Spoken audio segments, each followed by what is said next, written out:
in high definition, live, local, connected at 6 o'clock. This is Hawaii News Now. Next on KGMB, a Hawaii News Now exclusive. UH West Oahu's Chancellor Gene Awakuni is calling it quits in the midst of two scandals rocking the campus. You can see it and feel it. Muggy, foggy air, and guess what? It isn't going anywhere. Dangerous surf injures a handful of people on the North Shore, and these high waves are just the beginning. Good evening, everyone. I'm Teri Okita. Keahi Tucker is off tonight. From the air to the sea, Mother Nature delivers a triple whammy today. No trades, plenty of fog, big surf.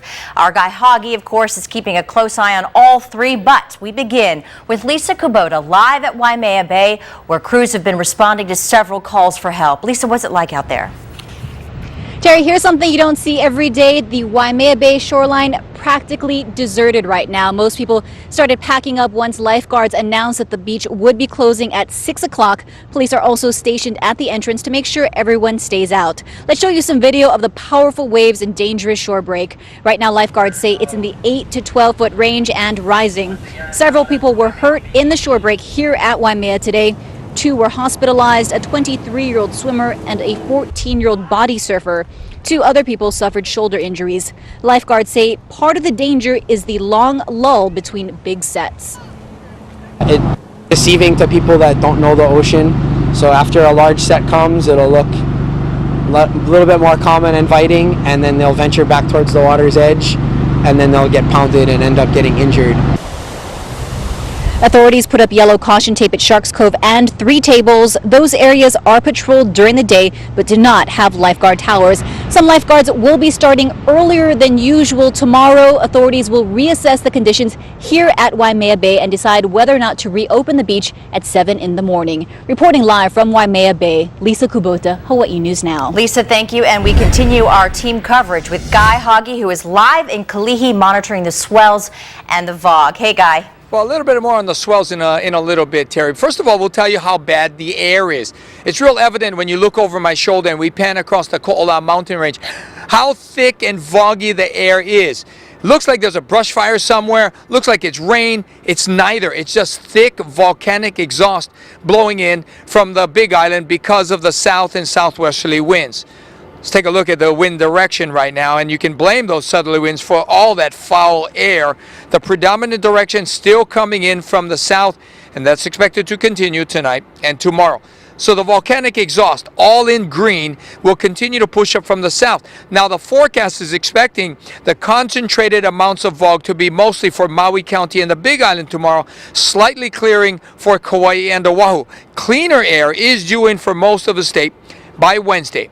Now, as far as the surf, a huge wintertime swell. It's just now picking up on north and west shores, like Lisa was saying. High surf advisory now posted. It'll be upgraded to a more urgent high surf warning tomorrow at noon. Waves are expected to reach the extreme heights of 20 to 25 feet, but conditions might not be that good. I'll be tracking the swell all day tomorrow and for the next several days. Terry, back to you. Keeping you on your toes, Guy. Thank you. Well, officials posted warning signs at Maili Beach earlier today after lifeguards spotted 2 aggressive sharks about 75 yards off the Beach Cove area. We're told they describe the sharks as about 8 to 10 feet in length. Officials later gave the area an all clear and took the signs down. Authorities on Maui are investigating the death of a snorkeler at Ho'olava Bay in Haiku on Maui. He was found unresponsive in the water around 2:30. No word yet if he was a tourist or a resident. New at 6, the man in charge of the newest campus of the University of Hawaii system is planning to retire. He's come under fire recently for a couple of problems. Hawaii News Now's Keoki Kerr has this exclusive story for us now. Keoki? And Terry, Gene Awakuni is credited with having the determination and the wheeler-dealer skills to build the new UH West Oahu campus. But along the way, the project had cash flow problems and went over budget. Gina Awakuni has been Chancellor of UH West Oahu for the last 7.5 years. He briefed UH Regents about the new campus last month. We need to hire staff and faculty to be able to really stay in sync with the number of students we expect over the next few years.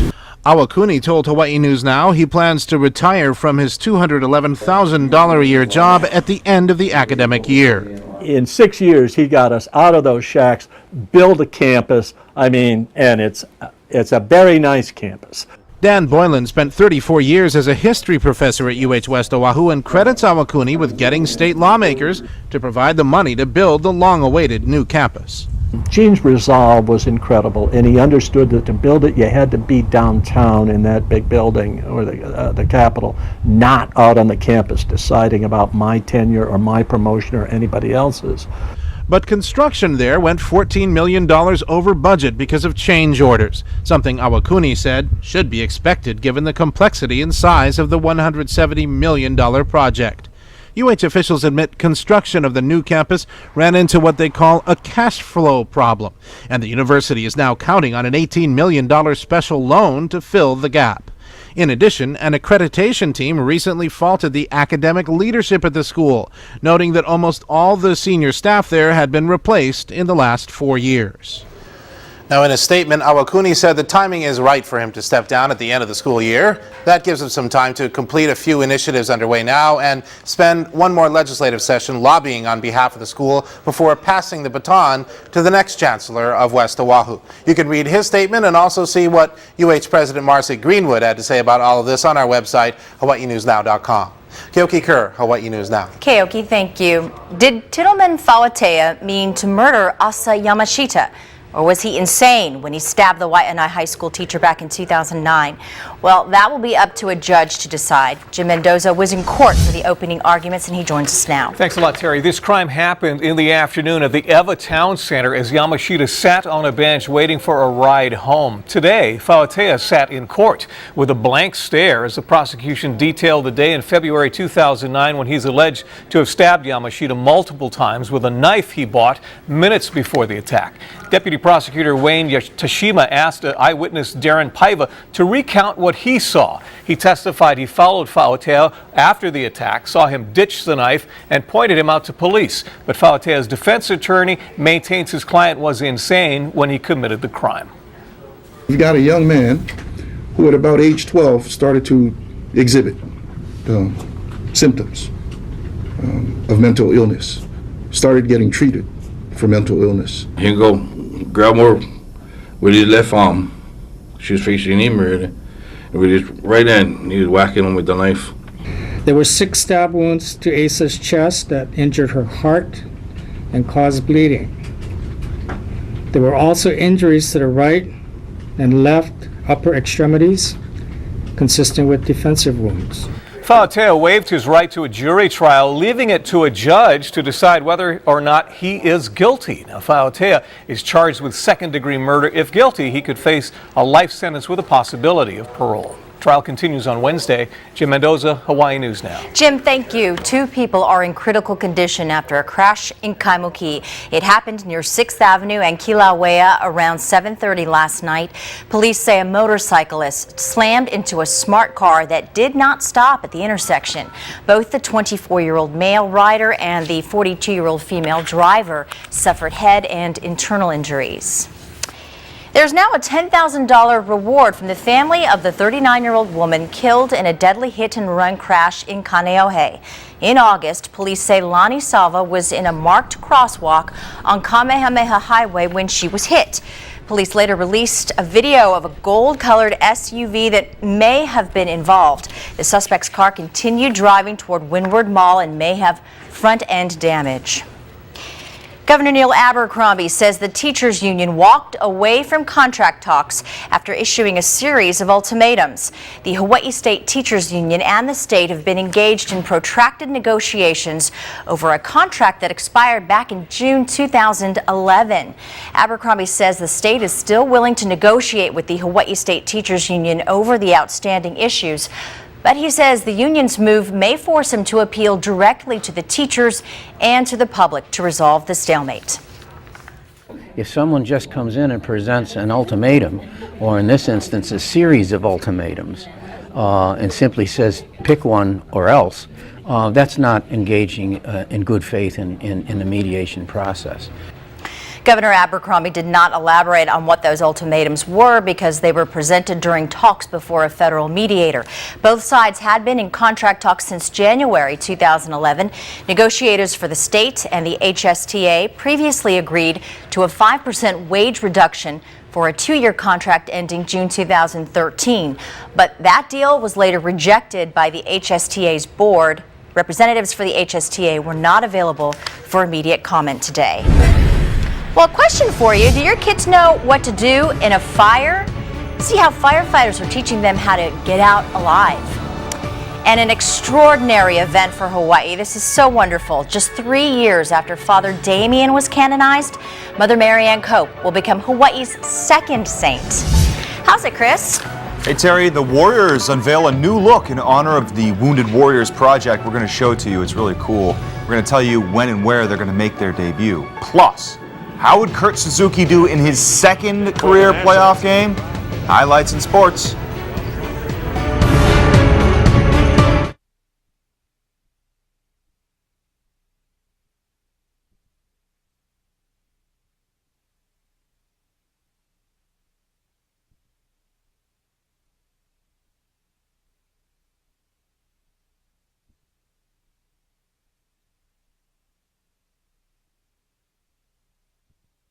The house is full of smoke, and the alarm is supposed to be going.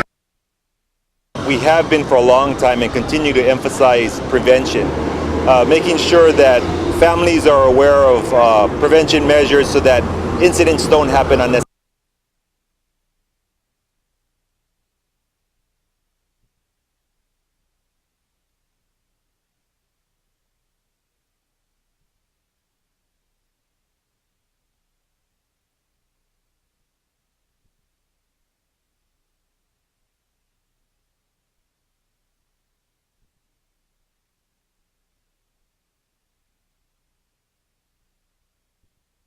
Decree and define Joseph Damien de Worster to be saints. 3 short years after Father Damien was canonized.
All right, the house is full of smoke.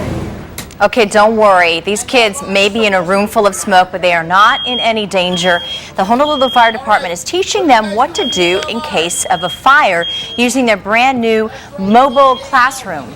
The Keiki Fire Safety House features a smoke machine, a kitchen to show kids what to do if there is a stove fire, a hot door that demonstrates how to test if there's a fire behind the door, and lessons on how to use an extinguisher. We have been for a long time and continue to emphasize prevention, making sure that families are aware of prevention measures so that incidents don't happen unnecessarily. The house is geared towards second graders, but teachers and administrators of really any grade can request a presentation from them. You'll find more information on our website, hawaiinewsnow.com. You know, I didn't know this. This is a very interesting factoid. The entire United States only has 8 saints. And soon the tiny island of Molokai will have 2 of them. In 12 days, Blessed Mary Ann Cope will join St. Damian's ranks. Tanya Joaquin is following Mother Mary Ann's road to sainthood. We decree and define Joseph Damien de Worster to be saints. 3 short years after Father Damien was canonized by Pope Benedict, Mariana Cope, Katharina Tikakvitet, Anna Schäfer. Mother Mary Ann will become Hawaii's second saint. It would be extraordinary to have one, but to have two in this short a time is just extremely, extremely rare. Father Damien and Mother Mary Ann's roads to canonization crossed in Kalaupapa in the 1880s when the Sisters of St. Francis answered a call by the King to minister to exiled Hansen's patients. Back then it was just caring for souls. Damien and Mother Mary Ann had immense hearts. It was Mary Ann who was at Damien's side when the disease took hold. In his dying days, he was comforted by the Syracuse nuns' promise to continue looking after patients. Their presence is seen and felt everywhere around Kalaupapa today. To hear all the stories about Mother Mary Ann and also Blessed Damien too. You know, she was the one that took care of where is struggling. 9 of the last surviving Hansen's patients will travel to Rome to witness her canonization. Who represent to me all of the patients who have ever been in Kalaupapa, who have the 8,000 plus who have lived and who have died and who have been buried there. Gloria Marks was at St. Peter's Square in 2009 when Father Damien became a saint. Once in a lifetime for us. No one could have predicted then that they'd be back, and so soon. Once in a lifetime, of course we did not know this was going to be the second time. Gloria has just one regret. Only that I was wishing that it was happened long time ago. I was thinking about those patients passed on. They didn't have the chance which we have it now. That's only my, thinking sad about it. So how did this tiny isolated peninsula, 1 mile in diameter, produce 2 saints 3 years apart? To think that God arranged it that way so that the patients from Kalaupapa could enjoy the canonization of these 2 people who meant so much to them. Blessed Mary Ann's legacy lives on in Kalaupapa. Today there are still 3 Sisters of St. Francis serving patients. Now in their downtime, they make homemade rosaries like this, free for anyone to take. We'll go ahead and take this along our journey to Rome.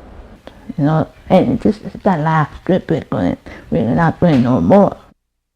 And it is a long trip, 8,000 miles with a stop in Syracuse, New York first. It's the culmination of a 37-year petition to the Pope by the Sisters of St. Francis to elevate the beloved mother of outcasts to Saint Mary Ann. Tanya Joaquin, Hawaii News Now. We'll all say our prayers. And Tanya, special previews of the pilgrimage to Rome air all week long. Tomorrow at 6, a closer look. Who is Mother Mary Ann? All right, live look now. Well, if you can see through our crater cam, it's pretty hazy out there, hot, humid, and some high surf. Guys, back with your full forecast.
Hello and good evening, everybody. I know it's foggy, I know it's humid, and we're going to have to hang on at least for one more day at Teri Okita.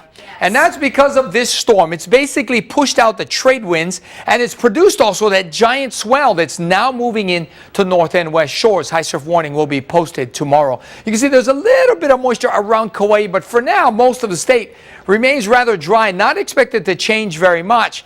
We've thrown in the possibility of a few light showers, mostly for Kauai and Oahu, later tonight as the remnants from that front move through, but we're not expecting a whole lot of rain. Still, though, it's going to be humid as the southwesterly winds continue, and that means the fog and the haze will hang around tonight as well as tomorrow. So when you wake up tomorrow, it's going to be especially hazy with some sunshine, and then it's going to be humid as the day progresses. It'll be hazy all day long, and there is a possibility for a few showers tomorrow night. The trade winds aren't expected to come back in until Wednesday. Take a look at the surf. Today we had some nice action up in the country before the waves started ratcheting up, and pretty clean conditions too. Guys are cutting back left and right. Good stuff. Mahalo North Shore Vince for the shot. But tomorrow, totally different story up in the country. The waves will go ballistic. 20 to 25, maybe with some pluses. West Shore is 15 to 20. This is extreme winter surf, and don't forget, high surf events kill more people in Hawaii than any other weather event combined. So be careful out there. Don't even go check it out. And South Shores, that's going to be no picnic either. Even though it's going to be at the fun size at 1 to 3, box jellyfish will likely be floating around at a lot of South Shore beaches. So hazy tomorrow with box jellyfish. And then on Wednesday, slowly the trade winds come back. And then on Thursday, the trade winds come back to kite-flying speeds, and that means cleaner air quality. Stick around. Chris Tanaka coming up with sports after the break.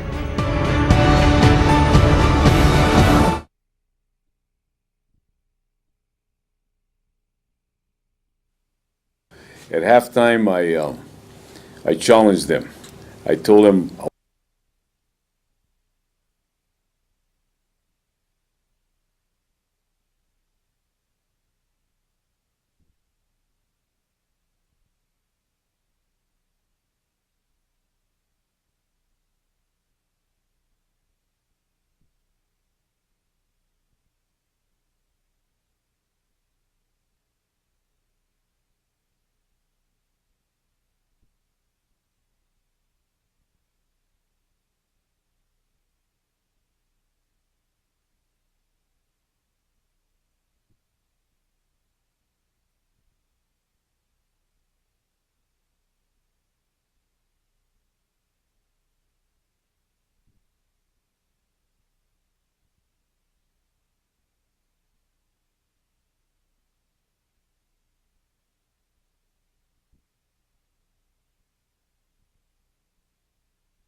The University of Hawaii has 3 new inductees into its Sports Circle of Honor. Volleyball players Allen and Kanoe Kamana'o Kaihue, and former swimming and water polo athlete Maureen O'Toole Purcell.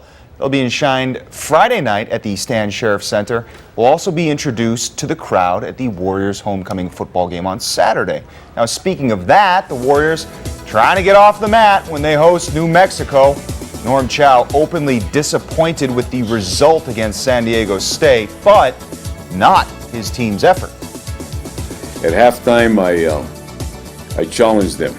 I told them what I wanted to see was toughness and a finish. I looked at the tapes, and there was not one kid that quit. The Warriors are going to have their work cut out for them. Their opponent, the New Mexico Lobos, enter the game averaging 270 yards rushing per game. That's 8th in the FBS. All right, Monday Night Football for you. Texans and the Jets. Arian Foster is going off. 29 carries, 152 yards in this touchdown. Jets dropped to 2-3. Texans, one of 2 unbeaten teams in the NFL at 5-0. Hey, for the second time this season, Wahine volleyball outside hitter Emily Hartong has been named the Big West Conference Player of the Week. Dave Shoji's squad, which is now 7-0 in conference play, stayed at number 8 in the national rankings, which were just released today. All right, let's play some baseball. NLDS, Game 2 between the Nats and Cards. Kurt Suzuki, great game last game, but tonight, not so much. Fly out here, he was 0 for 4 on the day. The home team would get the better of this one. Bottom half, Carlos Beltran. Go! Monster, moonball. He was 2 for 4 on the day. 2 home runs, 3 ribbies. Wow. Cards win 12-4, even out the series. Hey, we save our best for last and check out these custom uniforms UH will wear on November 24th against UNLV. You see the stars and stripes, all that accent. Wow. Yeah, it's in support of the Wounded Warrior Project. It's part of Under Armour's Freedom Initiative to help raise awareness and support for the military and public safety personnel. Really cool look. Can't wait to see that. Fierce. Yeah. We'll see if they can turn it into a W. They kind of look like wrestlers as well, like fierce Well, Terry. warriors and wrestlers. They should make some for us. Yeah. Good idea. Yeah. We need our patriotic garb. It's next news on K5.